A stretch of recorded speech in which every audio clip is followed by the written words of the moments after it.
올해도 3주가 지나가고 있습니다.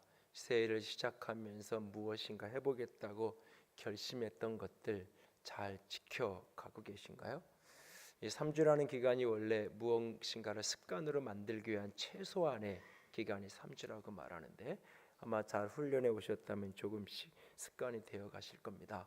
올해는 성경을 좀 한번 꼭 통독을 해야 되겠다 결심을 하셨는데, 혹시 레위기에 늪에 빠져가지고 헤매고 계신 분들 계시면 그냥 건너뛰고 그 다음부터 읽어가시고 나중에 다 읽고 레위기로 돌아오셔도 되니까 그렇게 하시고요.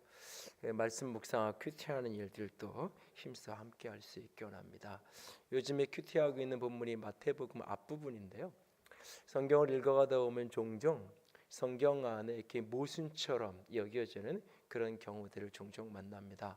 마태복음 초반부에도 그런 부분들이 여러 부분이 있는데, 마태복음 5장 16절에 이런 말씀이 있어요. 이같이 너희 빛을 사람 앞에 비치게 하여 그들로 너희의 착한 행실을 보고 하늘에 계신 너희 아버지께 영광을 돌리게 하라. 너희의 빛을 사람들에게 비춰서 너희의 착한 행실을 보고 하나님께 영광을 돌리게 하라. 그런데 바로 뒤에 6장 1절에 보면 사람에게 보이려고 그들 앞에서 너희 의를 행하지 않도록 주의하라. 그러니까 사람에게 보이려고 의를 행하고 선을 행하지 않도록 굉장히 조심해라. 그리고 그런 사람들을 삼가고 조심하라라고 우리에게 부탁합니다. 보여지는 것하고 보여주는 것하고 아주 미묘한 차이인데, 그 부분을 성경은 굉장히 중요하게 짚어내고 있는 것입니다. 빛이라는 것은 그 속성 중에 핵심이 보여주는 거예요. 보니까 멀리 있어도 빛은 매력이 있어서 자꾸 보여지게 되고 드러나게 되는 겁니다.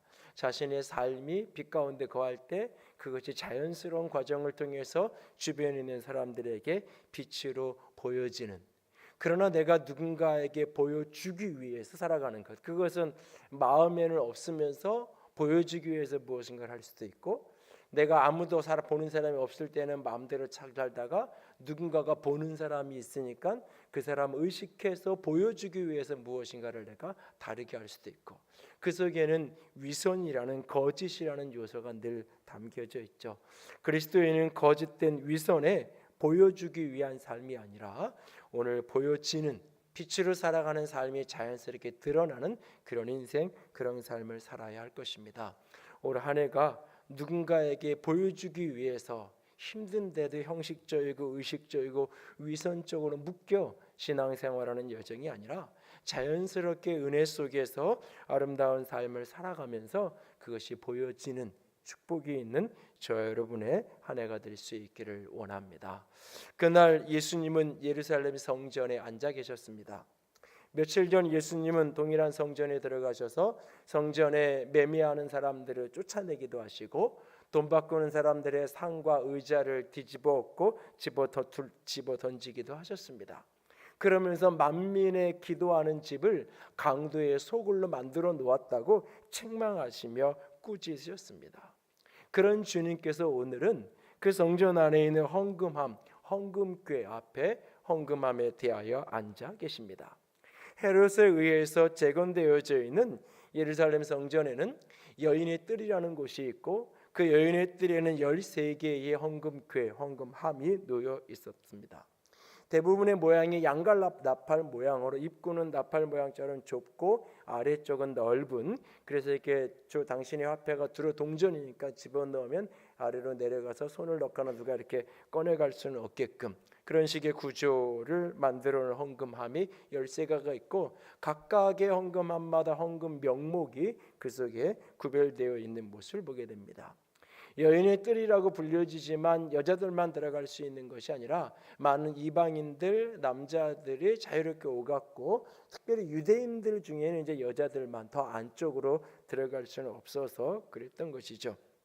그런데 바로 그곳에, 여러 사람들로 북적거리는 그곳에 헌금함에 대하여 마주하면서 우리 주님이 거기에 앉아서 그 헌금하는 모습을 바라보고 계신다고 말합니다. 그곳에서 예수님은 어떻게 사람들이 헌금함에 돈 넣는가를 보고 계셨습니다. 참 낯설고 조금 부담스러운 풍경입니다. 당신의 화폐가 주로 동전이었고 동전의 크기와 무게가 화폐의 가치와 비례하던 그런 시점이죠. 그러니까 동전을 큰 동전 무겁고 큰 동전을 넣으면 떨어지는 소리가 다르고 조그맣고 가벼운 동전을 넣으면 소리가 다르죠. 그래서 유심히 보거나 들으면 어느 정도의 액수를 헌금하는지를 다 알 수 있는 그런 풍경. 그런데 예수님이 지금 헌금함 가까이에서 그것을 바라보며 거기에 앉아 계시는 모습입니다. 돈, 특히 헌금에 대해서 관심이 없고 초연한 목회자가 좋은 목회자라고 여기는 통념이 가득한 시대의 낯선 모습입니다. 지금은 헌금에 대한 설교나 가르침을 하지 않을수록 좋은 목회자로 여겨지는 그런 시대입니다.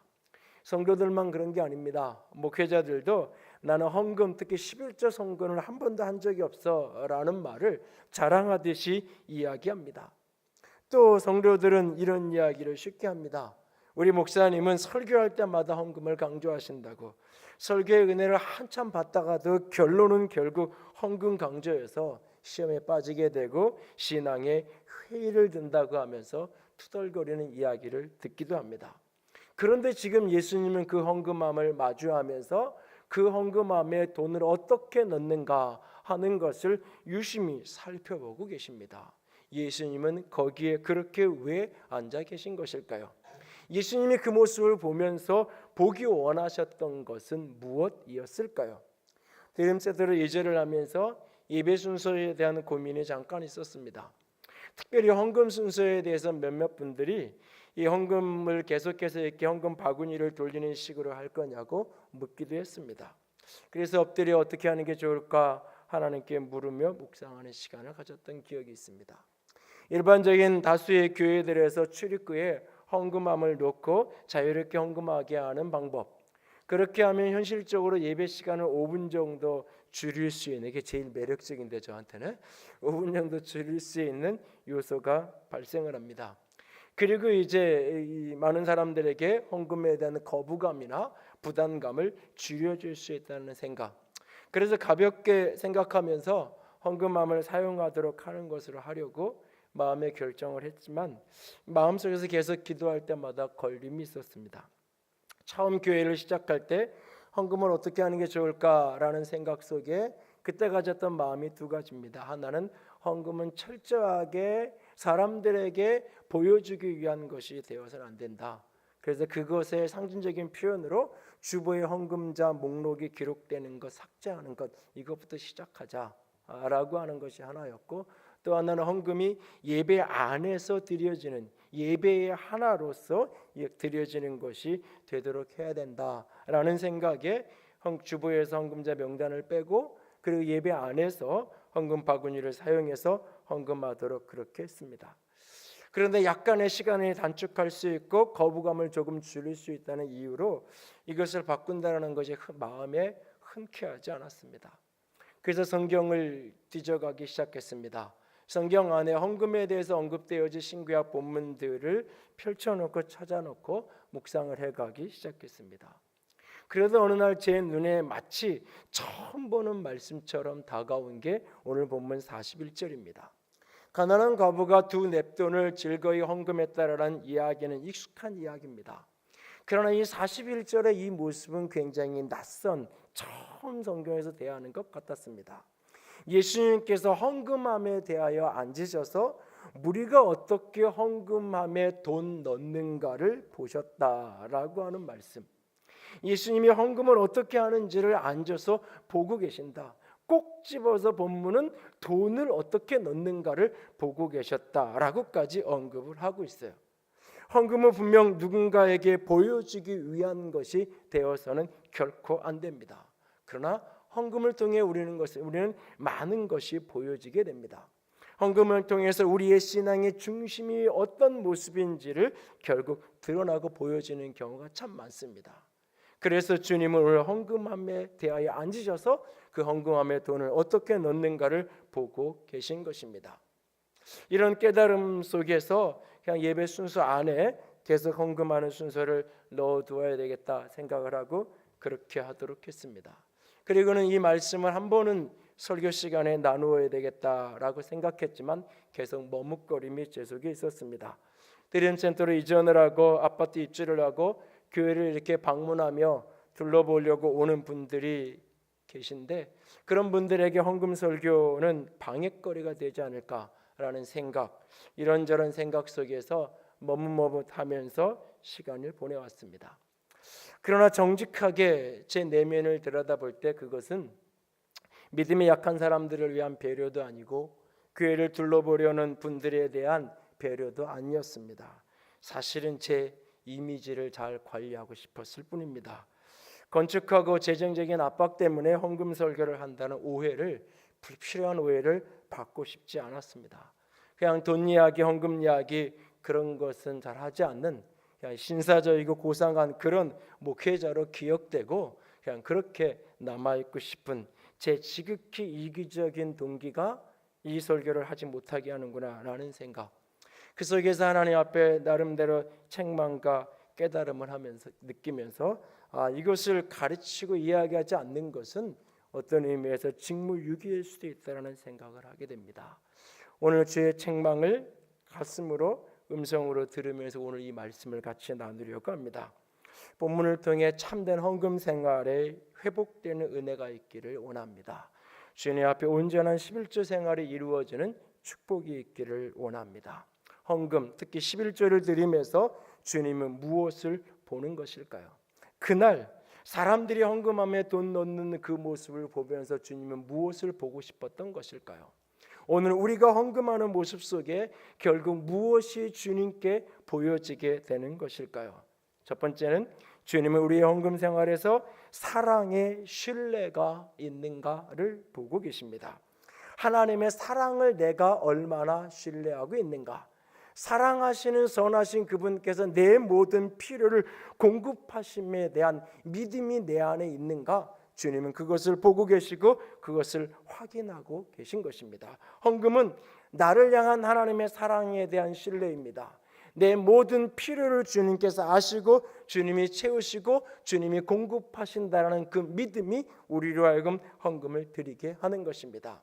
본문의 한 가난한 과부가 두 렙돈 곧 한 고드란트를 헌금했다라고 말합니다. 한 고드란트는 로마식 화폐 단위입니다. 이 고드란트는 그 하루씩 일당을 이야기하는 데나리온의 64분의 1에 해당하는 게 한 고드란트예요.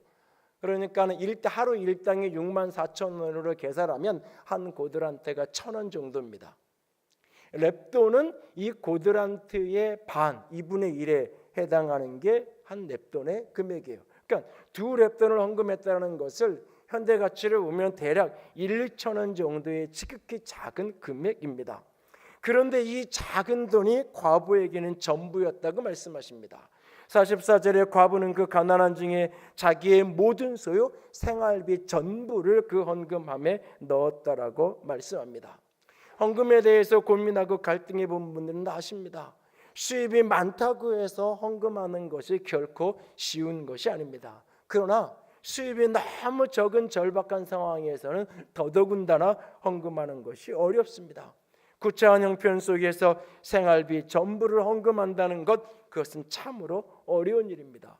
누군가에게는 그것은 너무나 작은 돈일런지 모르지만 이 과부 그에게는 참 부담스러운 상황입니다.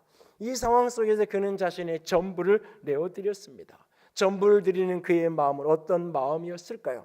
이 가난한 과부가 생활비 전부를 주님께 드리며 가졌던 마음은 하나님의 사랑하심에 대한 신뢰입니다. 나를 사랑하시는 주님께서 내 생활을 책임지시고 내 모든 필요를 공급하고 채우실 것이라는 믿음이 그로 하여금 드림으로 나아가게 했던 것입니다. 사람들은 종종 착각합니다. 헌금이나 11조에 대한 얘기를 하면 심청전의 뺑덕어미를 쉽게 떠올립니다. 심청이가 떠난 후에 뱃사람들이 평생 먹고 살 양식을 신봉사에게 주었죠.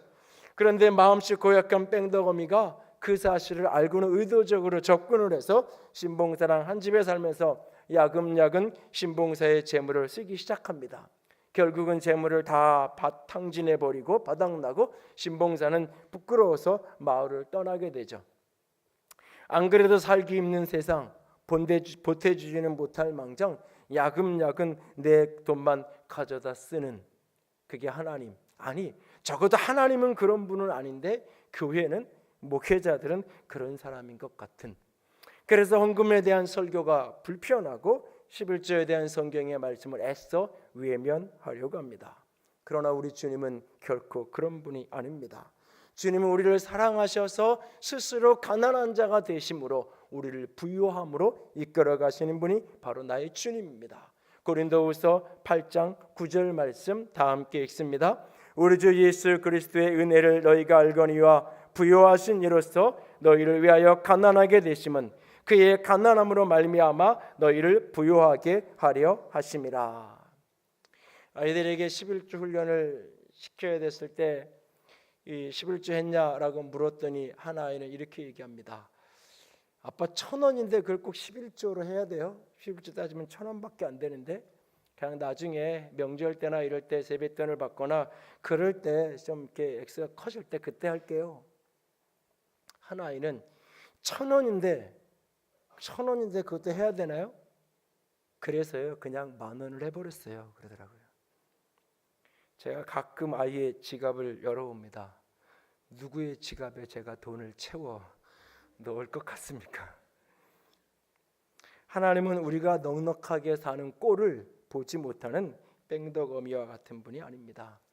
작은 것만 생기면 야금야금 빼앗아가는 그런 분이 아닙니다. 하나님은 선하신 분, 자기 아들까지 내어주실 만큼 우리를 사랑하시는 분입니다. 광야의 이스라엘 백성들을 만나와 매출하기로 하늘 양식으로 먹이셨던 하나님입니다. 너희는 이렇게 기도하라고 기도를 가르치시는 문맥 속에서 일용할 양식을 구하라고 우리에게 일용할 양식을 주옵소서라고 기도하라고 가르쳤습니다. 나의 일용할 필요와 삶의 일용할 양식에 대해서 지극한 관심을 갖고 계신 분이 우리 주님이십니다.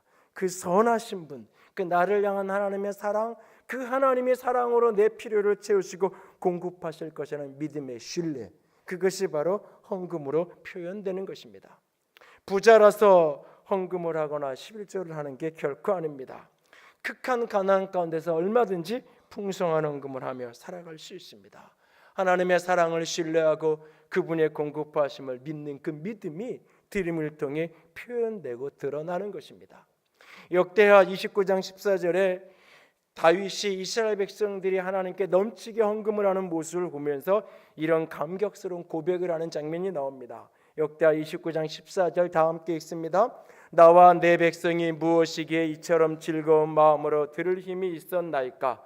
모든 것이 주께로 말미암아 싸우니 우리가 주의 손에서 받은 것으로 주께 드렸을 뿐이니이다 라고 말합니다. 모든 것이 주께로부터 왔고 심지어 이 드릴 수 있는 마음조차도 주님께서 주신 것입니다 라고 온 이스라엘 백성들이 하나님께 즐거이 드리는 그 풍경을 보면서 하나님의 사람 다윗이 감격스러워 하나님께 기도하는 장면입니다. 하나님이 돈이 없어 우리에게 드리라고 하는 것일까요? 뺑덕어미처럼 내온 것을 내 것을 빼앗으려고 11조하라고 헌금을 하라고 말씀하시는 것일까요? 내 것이 어디 있나요? 모두 다 하나님의 것입니다. 내 목숨도 육신도 자녀도 돈도 내 지식도 다 하나님께로부터 말미암은 것입니다.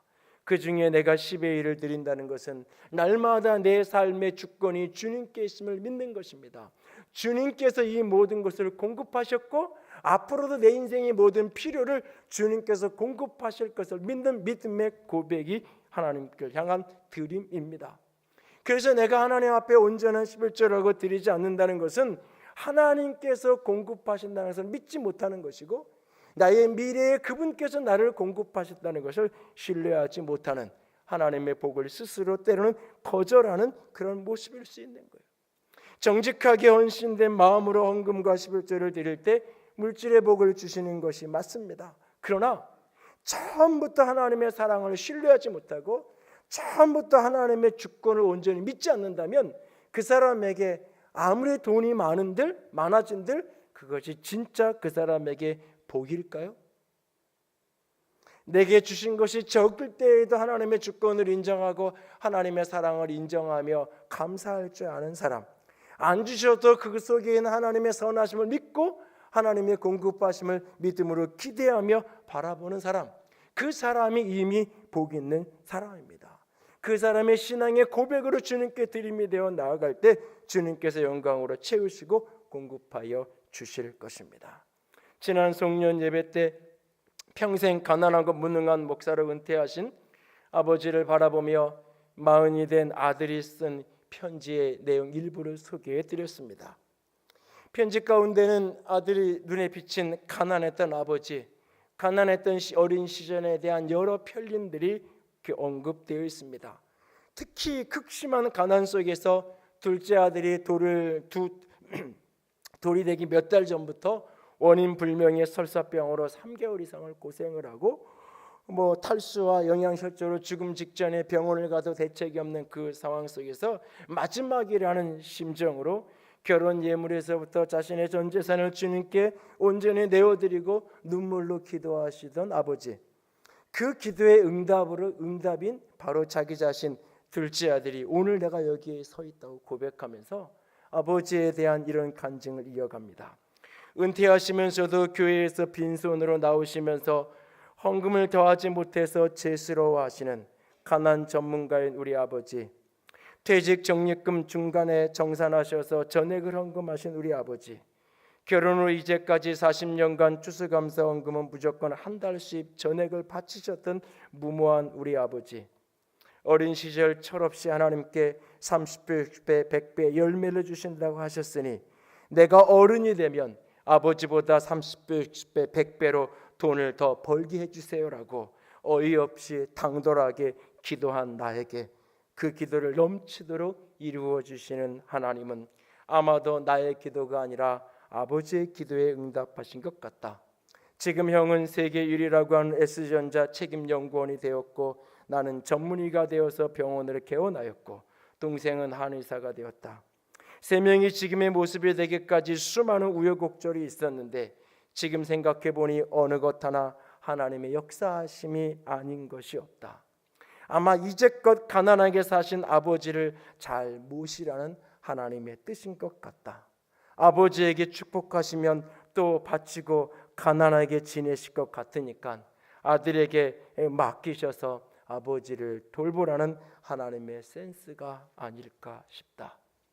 저는 이 편지를 읽으면서 한없이 부끄러웠습니다. 아들은 보고 있었습니다. 내가 아이들에게 해줄 수 있는 게 무엇인가만 나는 고민했습니다.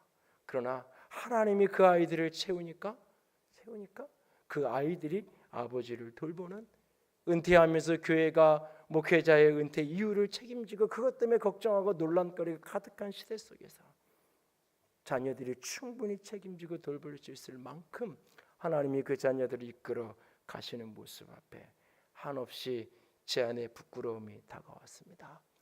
내 안에 과연 이런 믿음이 있는가? 나는 어떤 믿음으로 헌금 생활을 하고 있는가? 내가 목사이기 때문에 이 정도 하는 거지, 만약에 목사가 아니라면 이만큼이라도 과연 내가 할까?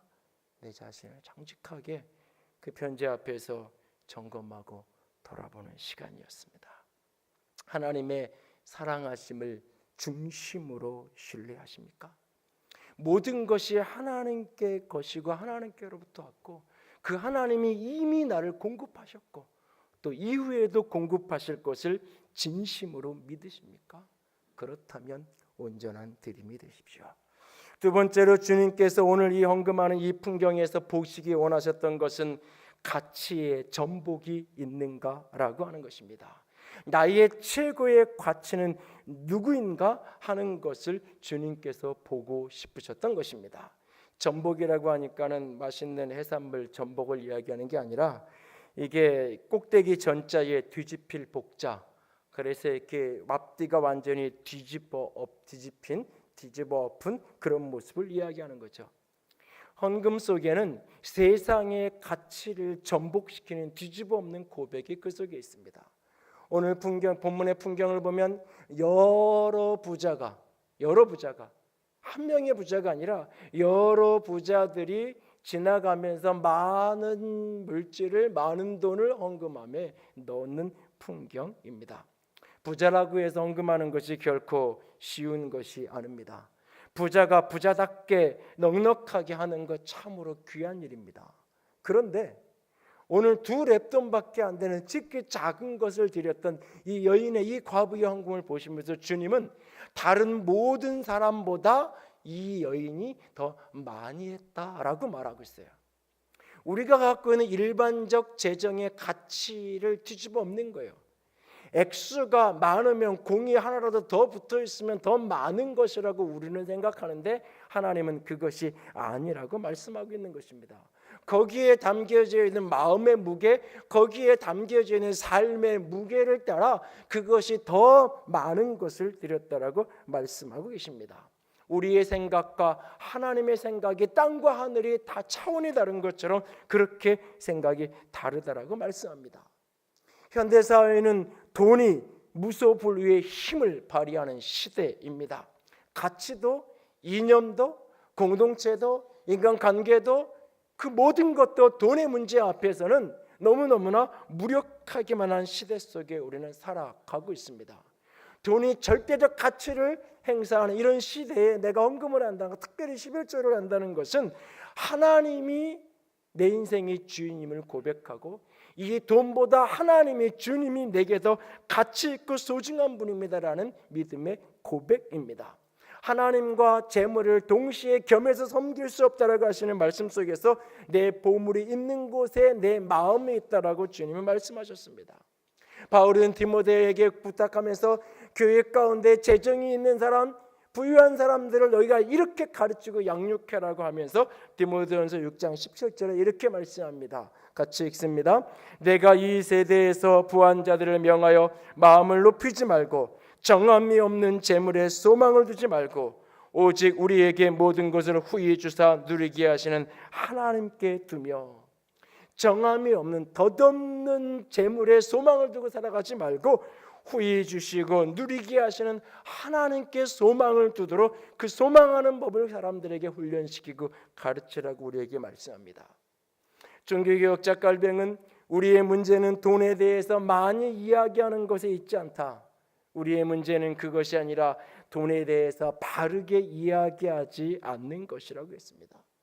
성도들 사이에 11조에 대한 오해가 있습니다. 크게 2가지 오해입니다. 하나는 11조를 율법적으로 이해하는 율법주의적인 개념입니다. 또 하나는 11조를 물질의 복을 바라는 기복주의적 개념으로 이해하는 것입니다. 11조가 율법이기에 반드시 해야만 한다고 이야기하는 분도 계시고 11조가 율법이기에 신약시대에 더 이상 그 율법을 따를 필요가 없다라고 이야기하는 분도 계십니다. 11조가 물질의 복을 가져오는 그런 기복의 통로가 되기 때문에 때로는 빚을 내서라도 11조는 해야 한다고 이야기하는 분이 있는가 하면 나는 그런 식의 기복주의적인 신앙, 하나님께 무엇인가를 얻어내고 받아내기 위해서 하는 신앙생활, 나는 그런 식으로 신앙생활하고 싶지 않다고, 그래서 나는 11조를 하지 않는다고 하면서 거부하는 분들을 만나기도 합니다. 두 관점이 다 동일하게 오해하고 있는 것이 11조를 율법주의적인 개념, 기복주의적인 개념으로 이해하는 것입니다. 그래서 이런 관점을 가지고 있으면 11조는 많이 하면 사람들은 쉽게 교만해집니다. 11조가 적거나 11조를 하지 않는 분들은 한없이 자기 정죄감 속에 주눅이 들어 살아가게 됩니다. 심지어는 어떤 교회에서는 11조는 많이 하는 사람에게는 할 말조차 제대로 못한다는 이야기가 들려오기까지 합니다. 11조를 많이 하는 것이 율법주의적인 기복주의적인 개념 속에서 마치 그것이 권력이 되고 힘이 되는 것처럼 여겨지기 때문입니다. 그러나 11조는 율법주의와 기복주의 그 이상의 신앙의 실천입니다. 내가 이미 11조를 하고 계신가요? 어떤 마음으로 드리고 계십니까? 율법이기에 원하지 않지만 어쩔 수 없이 내가 드리고 있나요? 아니면 더 큰 복을 기대하는 계산 속에서 내가 그것을 드리고 있나요? 그렇다면 아직 사실 내게 중요한 가치는 돈인 거예요. 돈인 거예요. 내가 11조를 드리고 헌금을 하는 것은 그 속에 하나님이 나를 사랑하심에 대한 사랑의 신뢰 저 너머에 세상의 가치를 뒤집어 엎는, 하나님이 나에게 가장 소중하고 가치 있는 분이라는 믿음의 고백, 가치 전복의 실천이 그 속에 담겨져 있어야 하는 것입니다. 11조를 하는데 마음을 다시 한번 돌아보십시오. 아직 내가 11조를 하지 않고 있나요? 율법이기에 순종할 필요가 없어서라고요? 거래하듯이 신앙하는 기복주의가 싫어서라고요? 아니, 솔직하게 더 깊은 데 내면을 들여다보십시오. 인색감 때문이 아닌가요? 하나님이 주인이라고, 돈보다 하나님이 더 소중하다라 분명히 나는 믿지만 여전히 현실을 부딪히는 현실 앞에서 연약함에 흔들리며 갈등하는 그 모습 속에서 내가 그런 선택을 하는 것이 아닌가요? 오늘 헌금을 드리는 문제 앞에서 나는 고백하는 겁니다. 예수님이, 주님이 나에게 진정한 왕입니다 라고요. 오늘 이 과부가 두 렙돈을 드렸는데 이 렙돈이라는 이 화폐 단위는 이스라엘이 말레게에서부터 예수님 사이의 그 중간기 시대에 잠시 독립국가를 유지했던 마카비 왕조 시대에 가이세 버금가는 가장 위대한 왕이었던 알렉산더 왕 때에 만들어진 화폐가 렙돈이에요. 로마가 이스라엘을 지배하면서 의도적으로 이 렙돈의 화폐 가치를 절하시켜 가지고 거의 그냥 이렇게 제대로 사람들이 이렇게 버려도 제대로 주워가지도 않는 돈만큼 그렇게 가치를 떨어뜨려 놓은 거예요. 그러나 원래 이 렙돈은 그렇게 하찮은 가치의 돈이 아니었어요. 이 렙돈에는 앞에 문양에 글씨가 쓰여져 있는데 바실레오 알렉산더 대왕이라고 글씨가 쓰여져 있어요. 그리고 거기에 배의 이 키, 힘과 능력을 상징하는 배의 키 문양이 새겨져 있어요. 뒷면에는 히브리어로 여호야단 왕이라고 쓰여져 있고 거기에는 태양빛이 새겨져 있어요. 이것은 고백이에요. 우리의 힘과 능력이, 내 인생의 키가 하나님입니다. 오늘 하나님이 내 인생의 빛이 되시는 분입니다라는 고백이, 그 신앙의 고백이 렙돈이라는 화폐 속에 사실은 담겨져 있는 거였어요. 오늘 헌금의 문제 앞에서 오늘 이 여인이 그 렙돈을 드리고 있어요. 지금은 가장 하찮은 가치의 돈인 것처럼 보이지만 어떤 사람에게는 그 렙돈은 아무것도 아닌, 길가에 떨어져 있어도 죽지도 않을 돈일런지 모르지만 이 여인에게는 생활비의 전부였던 것, 그것을 드리면서 그 여인은 고백하는 거예요. 이 돈보다 예수님은 나에게 더 중요한 분입니다. 주님은 나에게 더 소중한 분입니다. 세상의 가치를 뒤집어 엎고 있는 것입니다. 나에게 가장 가치 있는 것이 무엇인가요? 진정 주님이 돈보다 더 소중하고 가치 있는 분인가요? 아니, 그 누구보다 하나님이 내게 먼저인가요? 그렇다면 온전한 드림이 되십시오. 세 번째로, 주님은 그곳에서 서로를 섬김이 있는가를 보고 계십니다. 공동체를 사랑함이 충만한가라는 것을 보고 계신 것입니다. 서로를 한 생명 공동체로 섬기고자 하는 공동체에 대한 사랑의 충만함이 헌금 생활 속에 담겨 있는 것입니다. 오늘날 헌금 생활이나 헌금에 대한 이야기가 불편한 이야기가 자꾸 돼버리는, 그러면서 사람들도 헌금에 대해 점점 이렇게 인색하게 되고 외면하게 되는 여러 이유가 있어요. 대표적인 이유 가운데 하나가 교회론의 변화와 교회에 대한 인식과 태도의 변화예요. 교회에 대한, 목회자에 대한 신뢰도가 떨어지면서 내가 믿을 수 없고 신뢰할 수 없는 그런 관계 속에서 헌금을 머뭇거리게 만듭니다. 그래서 내가 교회는 여기를 다녀도 조금 더 재정을 사용하는 면에서 신뢰하는 어떤 곳이 있다라면 11조도 헌금도 차라리 그곳에 보내고 나는 그냥 여기서 신앙생활하는 그런 모습도 간혹 사람들에게서 발견되어집니다. 신뢰도가 떨어지면서 그런 현상이 벌어지기도 하고, 또 하나는 교회에 대한 관점이 그리스도의 몸으로 바라보는 것이 아니라 교회를 마치 기독교라는 신앙을 가진 사람들의 동호회 모임 정도의 수준으로 이해하는 거예요. 교회를 동호회 모임 수준으로 이해하니까 교회에 드리는 헌금도 이것을 동호회 회비 수준 이상의 어떤 재정을 여기에 헌신한다는 것은 굉장히 부담스럽고 불편한 이야기예요.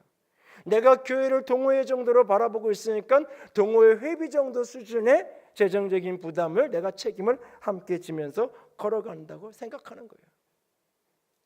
그래서 내가 오늘 하나님의 공동체 안에서 함께 헌금하는 이 모습은 하나님과의 상관관계뿐만 아니라 내가 교회를 어떻게 바라보고 있고 교회 공동체를 어떻게 신뢰하고 있는가라는 것에 대한 자기 고백이에요. 결국은 오늘 이 과부가 헌금을 하는 이 본문 바로 앞에 어떤 권면을 예수님께서 하시는지를 잠깐 보세요.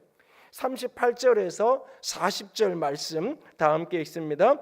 예수께서 가르치실 때에 이르시되 긴 옷을 입고 다니는 것과 문안하는 것과 회당의 높은 자리와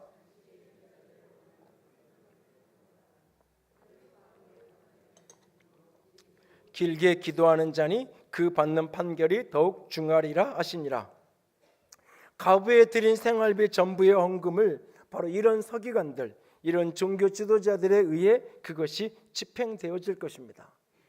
여기에 등장하는 이 서기관의 모습은 오늘날 전형적인 신뢰받지 못하는 목회자의 표본적인 모습, 그런 풍경의 모습이에요. 사실은 이런 서기관들이 그 위치에 있음에도 불구하고 오늘 과부가 드린 이 헌금을 하나님은 다른 모든 사람보다 많이 했다라고 오히려 칭찬하고 계십니다. 성도들이 드린 헌금을 운영하는 목회자나 교회 리더십들은 두렵고 떨림으로 재정이 바르고 투명하고 반듯하게 쓰여지도록 관리해야 됩니다. 그리고 그 관리에 대한 책임을 심판을 하나님 앞에 서는 날 계산해야 할 것입니다. 그러나 목회자나 교회가 어떠하냐에 상관없이 나는 한 성도로서 이 그리스도의 몸에 함께하는 지체로서 내 몫의 드림을 감당해야 하는 것입니다.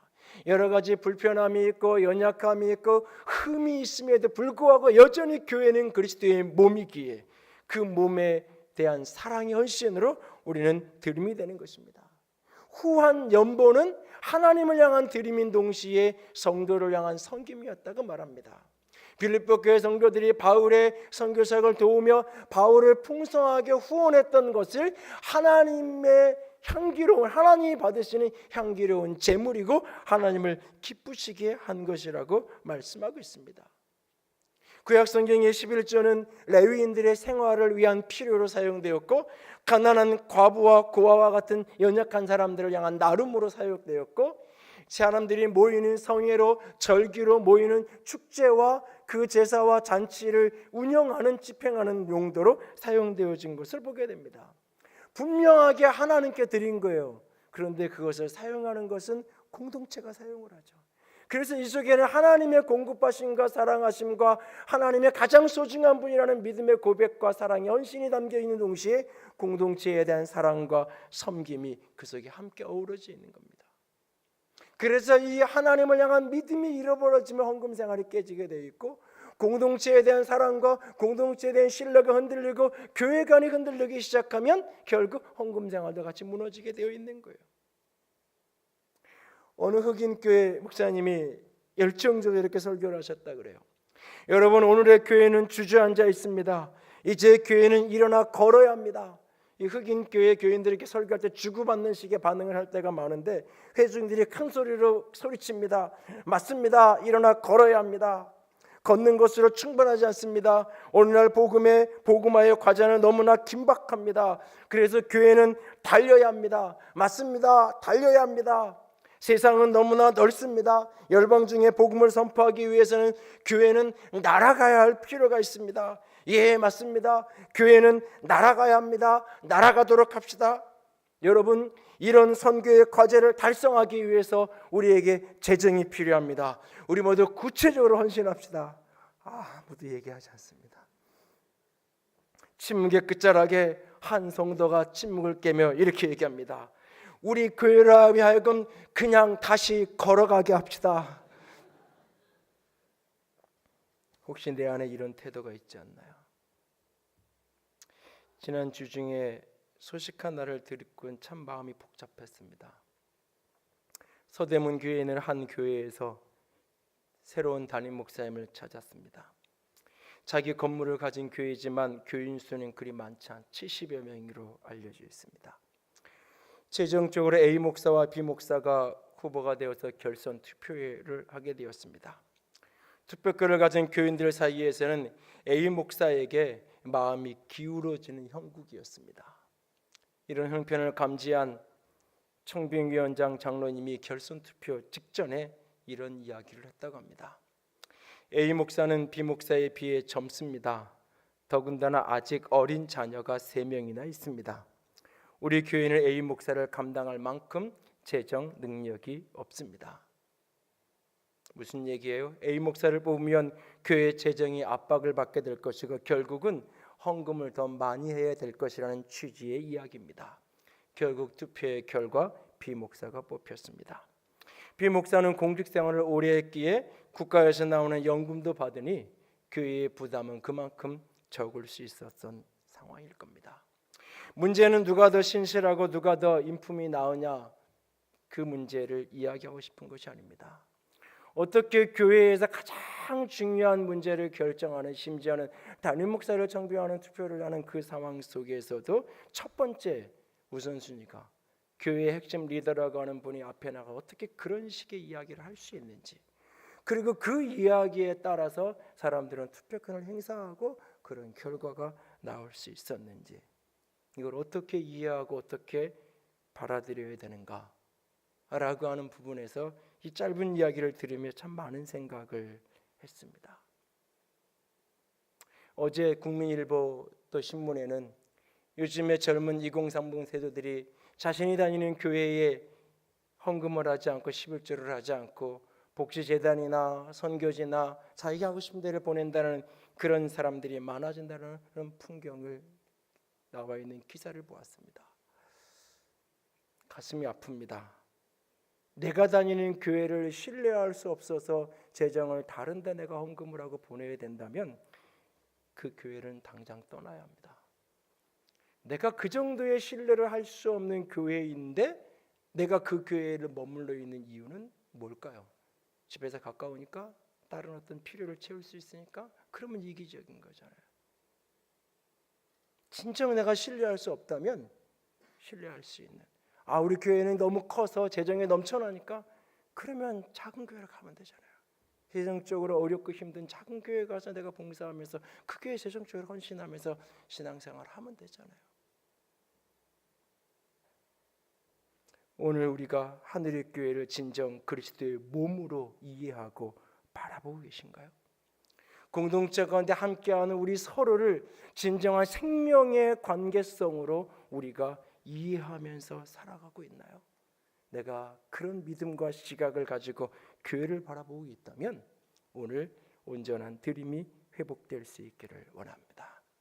그날 주님은 헌금함에 대하여 앉아서 어떻게 돈을 넣는지를 보고 계셨습니다. 가난한 과부의 2렙돈이 다른 모든 사람이 드린 많은 재물보다 더 많은 것이라고 칭찬하십니다. 그녀에게 사랑의 신뢰가 있었고 가치를 뒤집어 엎는 가치의 전복이 있었고 서로를 섬기는 그 섬김이 있었기 때문입니다. 11조 헌금 봉투 앞면에 빼곡히 쓰여져 있는 있었던 한 성도의 고백입니다. 가족들 한 사람 한 사람의 이름이 헌금을 이름을 기록하는 그 칸에 쓰여져 있는 봉투를 받아들고 파쇄기에 버릴 수가 없어서 책상 서랍에 넣어둔 채로 기도했던 내용입니다. 하나님, 잘못했습니다. 몇 달 되었네요. 11조를 제대로 안 하고 마음은 계속 힘들었습니다. 언제까지 이럴 거지? 계속 익숙해지면 어쩌나? 그 전까지는 아무리 힘들어도 무조건 11조를 먼저 떼어놓고 생활했는데 머리로는 압니다. 제가 드리는 이 금액 주님께 아무것도 아니라는 걸, 제 마음과 삶을 보신다는 걸, 주님이 받으시든지 아니 받으시든지 온전한 11조가 아닌 금액을 드렸던 건 오로지 저의 이기적인 양심 때문이었습니다. 다음 달에는 제대로 이러면서, 그런데 이번 달은 아예 드릴 생각도 안 하고 있었습니다. 둘째 아이 학원 하나 더 보내려고요. 늘 힘들어하고 버거하면서도 새 아이 양육에 주님께 기도하며 맡긴다면서도 늘 세상을 쫓고 제 생각대로 양육합니다. 주님 용서해 주세요. 저의 악함을, 믿음 없음을 다시 시작합니다. 주님 감사합니다. 사랑합니다. 제 마음을 변화시켜 주셔서 도와주세요. 제 믿음이 건강하게 자라게, 새 아이 주님께서 기뻐하신 아이로 자랄 수 있도록 제게 늘 지혜를 주세요. 어떠한 형편 속에, 어떠한 절실함 속에 살아가고 있는지를 알기에 그 봉투를 차마 파쇄기 속에 넣을 수 없어 붙들고 한참을 기도했던 기억이 있습니다. 하나님 도와주세요. 정말 하나님 사랑하고 주권을 인정하는 마음 받아주세요. 하나님, 오랜 세월이 지난 후에 자녀들을 앞에 놓고 그날 힘겹지만 하나님 붙들고 살았을 때 하나님이 너희들을 이렇게 복 주셨다라고 간증할 수 있는 그런 아이들로, 그런 자녀들로 하나님 세워주세요. 키워주세요. 주님은 내가 11조를 하지 않는다고 정죄하지 않습니다. 그것 떼어 먹었다고 사고 나서 병원에다 다 갖다 바쳤다고요? 그런 일 없습니다. 그런 하나님 결코 아닙니다. 그 속에서 주님은 우리의 믿음을, 우리의 사랑을 그저 확인하고 계실 뿐입니다. 그리고는 그 믿음이, 그 사랑이 활성화되고 커져가기를 그저 옆에서 응원하고 또 응원하고 계실 뿐입니다. 주님을 향한 드림 속에는 사랑의 신뢰가 담기는 겁니다. 가치의 전복, 서로를 향한 섬김이 담겨 있는 것입니다. 진정 하나님의 공급하심을 믿으시나요? 진정 하나님이 내게 있어서 최고의 가치, 그분이 주님이 되셨나요? 진정 공동체를 향한 사랑함이 내 안에 충만한가요? 다시 한번 나의 드리는 생활을 점검하고 돌아볼 수 있기를 주님의 이름으로 부탁을 드립니다. 함께 찬양합니다. 나의 모습, 나의 소유, 영광이 마소서 136번입니다.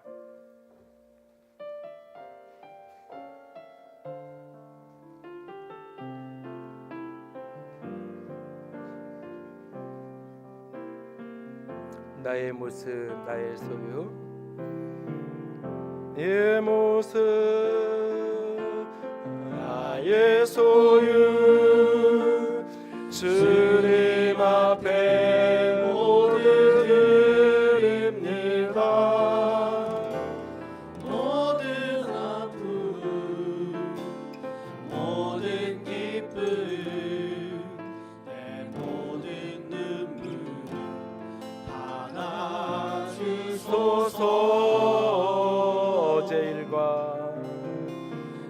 어제와 내일도 눈과 희망 모두 드립니다. 모든 소망, 모든 계획, 내 손과 마음 받아주소서. 나의 생명을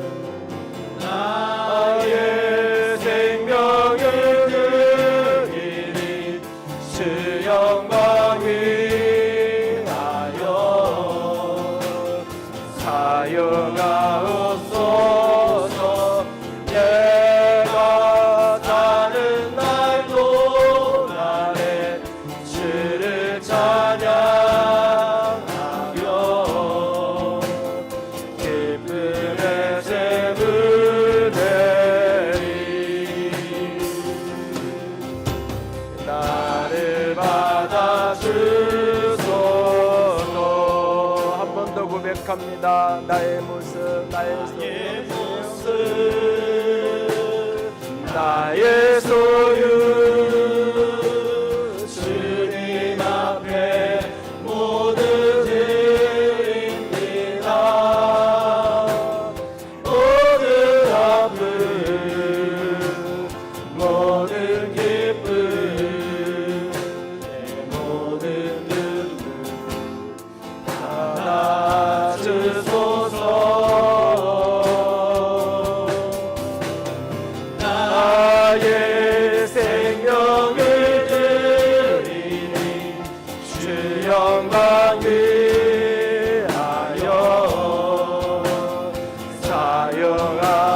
사용하옵소서. 내가 사는 날도 안에 주를 찬양하며 기쁨의 제물 드리리. 나를 받아 주소서. 우리 가진 것 모두 우리 가진 이 모든 것들 주께서 우리에게 주셨네. 못나게 드릴 것이 없으니 내 삶을 받아 주소서. 나의 생명을 드리니 주 영광 위하여 사용하옵소서. 내가 사는 날도 안에 주를 찬양하며 기쁨의 제물 드리리. 나를 받아 주소서.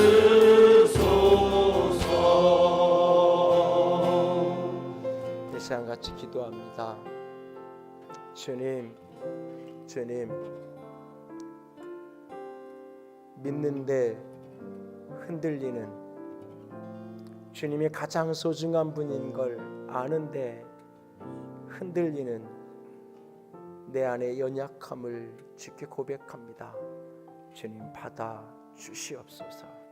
마음 주시고 힘 주시고 능력 주시옵소서. 같이 기도합니다. 사랑의 하나님, 영광의 하나님, 주님만을 찬양합니다. 영광의 주님만을 생명을 사랑의 주님만을 온전함으로 영광 원합니다. 아버지 아버지 주님을 향한 온전함으로 아버지 아버지 주님을 향한 아버지 아버지 주님을 믿음과 영광됨으로 한 걸음 한 걸음 나아갈 수 있도록 주님 받아 주시옵소서. 아버지의 생명으로 아버지의 사랑으로 아버지의 거룩함으로 가득 가득 가득 가득 이 주를 주께서 받으시게 하여 주시옵소서. 이 주님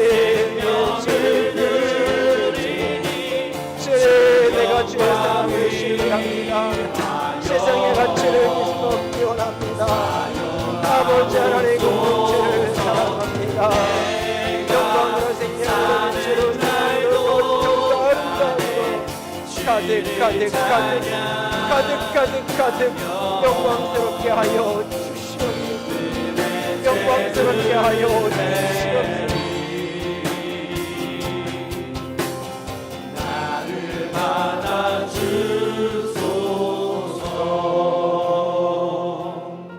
주님 나를 받아주세요. 주의 사랑하심을 신뢰합니다. 주님 이 세상의 가치를 뒤집어 엎고 주님만이 가장 소중한 분이고 존귀한 분임을 내가 인정합니다. 교회가 그리스도의 몸이요 생명의 공동체요 사랑이기에 내가 사랑함으로 나아가기로 작정합니다. 주님 우리를 도우시고 붙드시고 나를 사용하여 주시옵소서. 하늘의 영광으로 풍요하게 하시고 풍성케 하여 주시옵소서. 주님 사랑합니다. 주의 이름으로 축복합니다. 우리 주님 예수님 이름으로 기도드렸습니다. 아멘. 이제는 우리 주 예수 그리스도의 은혜와 하나님 아버지의 놀라우신 사랑하심과 성령 하나님의 교통하시며 기름 부으시는 그 은혜가 오늘도 주의 선하심과 주의 주권자 되심을 믿는 믿음으로 주님 앞에 풍성한 드림이 있는 아름다운 신앙의 사람이 되기를 작정하고 소원하는 모든 이들 위해 이제로부터 영원토록 함께 있을지어다. 아멘.